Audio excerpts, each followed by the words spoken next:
নতুন কুড়ি 2025 এই আয়োজনটি বাচ্চাদের জন্য খুবই আমি মনে করি অনুপ্রেরণামূলক এবং শিক্ষামূলকও বটে।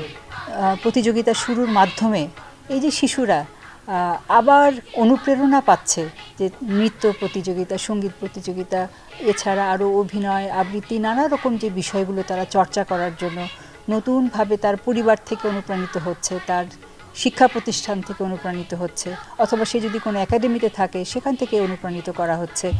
এইটা যে তার জন্য কত রকমের পজিটিভ দিকগুলো উন্মোচন করবে এবং সামগ্রিকভাবে একটি শিশুর মানসিক এবং শারীরিক বিকাশ, এই দিকটিকে আমার মনে হয় অনেক বেশি এগিয়ে নিয়ে যাবে।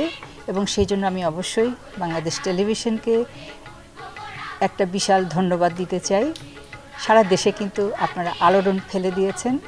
শিশুরা আবার নতুনভাবে নিজের সংস্কৃতি চর্চার মধ্য দিয়ে তার আত্মপরিচয়কে জানার যেমন সুযোগ পাচ্ছে, সেই সাথে নিজেকে তুলে ধরবার, এবং এই যে বিটিভির মাধ্যমে তো শুধু সারা দেশের মানুষ না, সারা বিশ্বের মানুষ আমাদের দেশের প্রতিভাকে দেখার যে সুযোগ পাচ্ছে, এইটা কিন্তু একটা বিশাল ব্যাপার।